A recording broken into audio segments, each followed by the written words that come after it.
Good morning, students. How are you? I hope you all are fine, enjoying time. And now, as you know, your board exams are approaching and drawing nearer and nearer, and you all must have buckled up yourself. So, I am your mentor, Rajesh Dadi from Shiv Jyoti Educational Group, Kota. So, today we are going to start your revision session, and to continue with that, you can have a look at the screen. Your two books are there in your course, in your curriculum, and the first one is Flamingo. So, to begin with, poetry section, and the first poem is My Mother at 66 in Flamingo. Have a look, have a closer look. Before we proceed, first of all, we have got to know the title of the poem. My Mother at 66 means an individual account is there in this poem, right? My Mother at 66, composed by Kamala Das, one of the poetess from Kerala. So, we may call her a Keralite poetess, right? She has composed this poem, and this is a personal account of her life, maybe. So, we can say personally and individually she has written, but still she has composed each and every literary work under her pen name, and that pen name is none other than Madhavi Kutta. Got it? So, have a look. This is a touching poem. This is really a touching poem. Why? Because it just throws a beam of life, on human relationship, right? We can say there is a gap between younger generation and old generation. What old generation require from us? Our time, space, nothing else they want from us. They need our care, right? Exactly in the same way as when we were children, in our childhood, we required their presence, their time, their services, each and everything. Exactly in the same way they also require, but unfortunately they cannot. And this plight has been well delineated in this poem. Have a look. So, that's why the poetess has written it in a touching way. Human relationship has been well woven in an emotional way. Touching poem written by Indian poet Kamala Das, who wrote under the pen name of Madhavi Kutta. Got it? Now, next poem. Next point is, in this poem, Kamala Das describes her feeling of love and attachment towards her aging mother. Point to be noted. Aging is a continual process, is an incessant process, and everybody, every human being, every living being has to undergo it. So, we can say the theme of this poem is aging.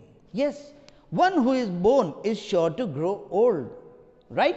As you might have studied in one of the poems composed by William Shakespeare, and that poem was 7 ages. Different stages of one's life had been described in that poem. So, exactly we can say the last stage being old age. We are discussing about that. So, in this poem, Kamala Das describes her feeling and love and attachment, feeling of love and attachment towards her aging mother. What she feels, how she feels, that has been described. Exactly one Friday morning, we are talking about one Friday morning when it all started.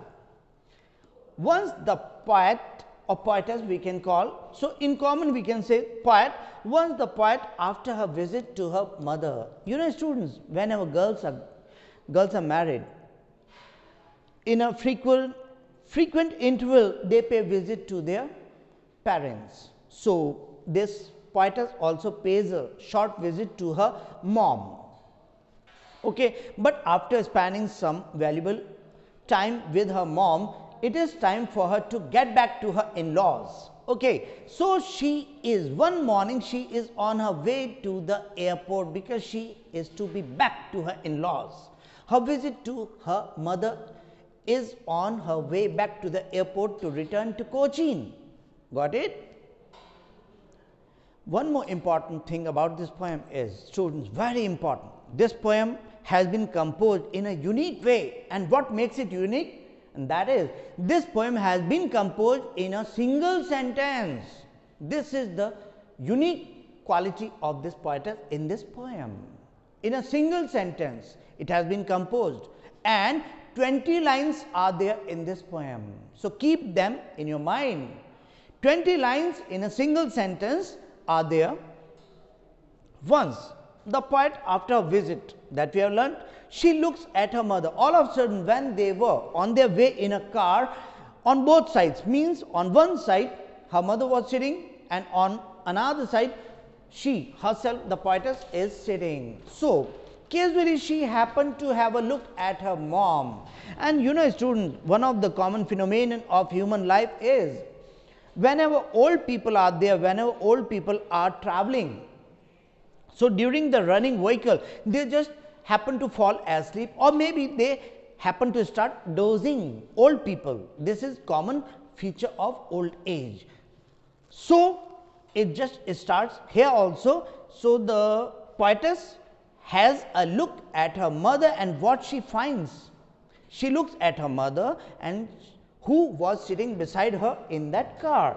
Her mother, with open mouth, has dozed off to sleep, and her aging face looks smoky. Smoky means ashen like, ashy, right? So, looks smoky in color like ash, and she resembles a dead body. So, students, you may be asked what poetic device has been used, or we may be asked in the exam, what chief poetic device do you find in the poem My Mother at 66? So, students, you have to write, that is simile. 2 times this simile has been profusely used in this poem. So, the first simile is when she compares, when the poetess compares her mother's face to that of a dead body, means she is glowless, she has already lost her glow, natural glow on her face, right, because old age is there. So, her face is looking like smoke, means smoky face, she has got no complexion is there, complexion is like that of an ash, right. She resembles a dead body, glowless dead body, no activity is there, wrinkles are there, crisscross is there. So, we can say she is comparing her mother's features, her mother's body to dead body.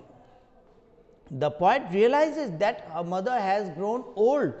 Now only she has realized very seriously, when she is about to part from her mother, she comes to know that she has grown too much old, though it is just 66, but somehow she is looking too much old and feels pain. This poetess is feeling pain. What kind of pain? This is also one of the questions in your question paper from this poem. What kind of pain is there? What kind of pain is the poetess talking about? So, she feels that age old means childhood pain, when she was told that one who is growing old is sure to leave this world. So, she thinks that one day I also will have to leave my mother, means I also will be living without my mother will also leave this world. So, what will happen? This, when she was just a child, she was thinking of all these things.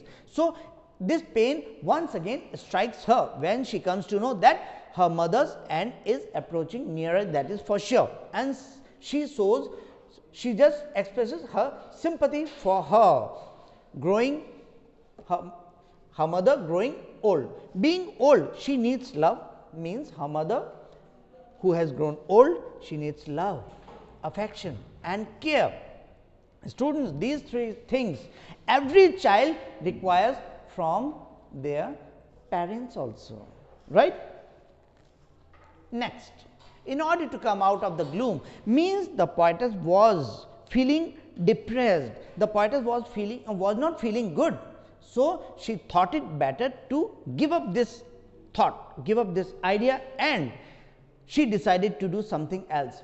And something else what? She started looking differently, looking at different sides. She distracted her mind from her mother to the outside world. So, here we can say this poem is based on contradiction. Yes, contradiction means contradiction between young age and old age. So, this comparison is also made here, right. And trees have been personified as if they are really moving.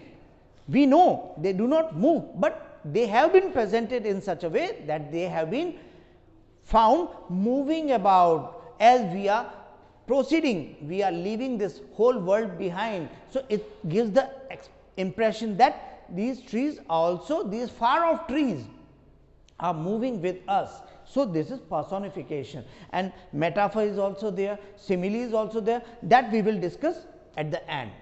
Okay. In order to come out of that gloom, depression, the poet means bad feelings, right, worries about her mother, she shifts her glance and looks out of the car's window.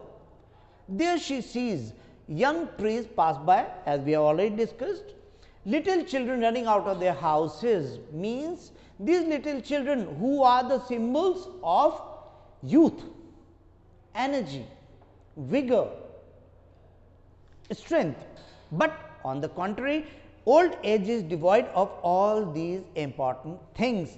This is the contradiction. So, we can say the poet has used symbols of trees, symbols of these trees and these children. So, images also we can say. These things are contrary to the aging face of her mother. Aging face, why? Because she has grown old, she is making no activities, she is just dozing, closing her eyes with open mouth like that of a dead body, and she reacts nothing. They symbolize energy, life and happiness. They symbolize means these trees and young children symbolize energy, life and happiness. They are very much happy, that is why it has been given little children running out of their houses, spilling out of their houses, means coming out with happiness, extreme joy. Okay. Her mother appears weak and pale, means pallid.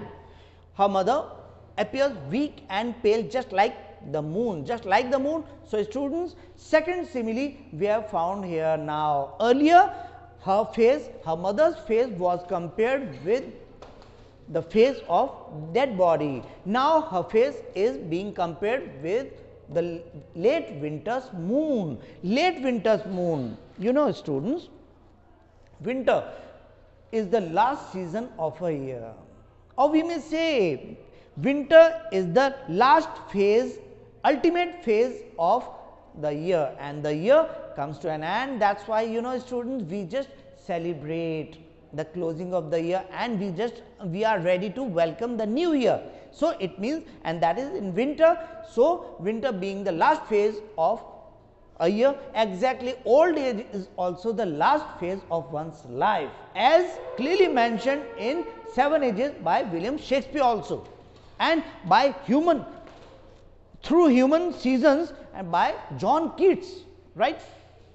Winter season, which seems to have lost all its strength. So many similarities are there in winter season and human life, means old age. Wrinkles are there, face is glowless, we are feeling weak, we do not feel like moving about very quickly here and there. So, these are similarities. As they reach the airport, the poet is about to leave for the aeroplane. She glances at her mother one more time, means after undergoing some security check, after formalities, paper formalities, she is about to board the plane, but once again she feels like having a closer look at her mother, who was just standing outside. Okay, she had a look at her time. Once again she feels painful, but somehow she has to hide her feelings and emotions for her aging mother, and she wants to live in a happy mood. She wants to express happy mood to her mother, so that she may not feel bad. Okay, and the poet feels the pain and fear of losing a mother. She is reminded of her childhood, when she used to feel the same pain, childhood fear and pain, when she used to fear losing a mother even for a few seconds, right. So, this is the repetition of the same fear and pain. You may be asked this question.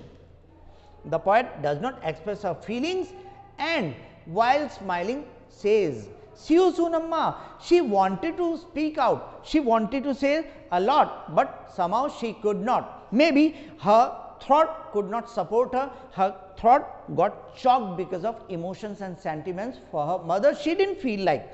So, she could speak only this much, and through gestures only, "See you soon, Amma." Students, though this phrase look only 4 words phrase, but this is not merely a phrase, it holds too much importance and it shows positivity, optimism, that she is showing her positivity to her mother that mom, don't worry, I'll be back soon and once again we will be meeting. Until then you will remain alive, you will remain safe and healthy. She wants to say, because she wants that her mother should live and they can meet again. So students, in this way this poem is over and I hope you all might have got it. No rhyme scheme is there, free verse is there, 20 lines are there and single sentence is there, simile, personification and metaphors are there. So I hope you might have got it.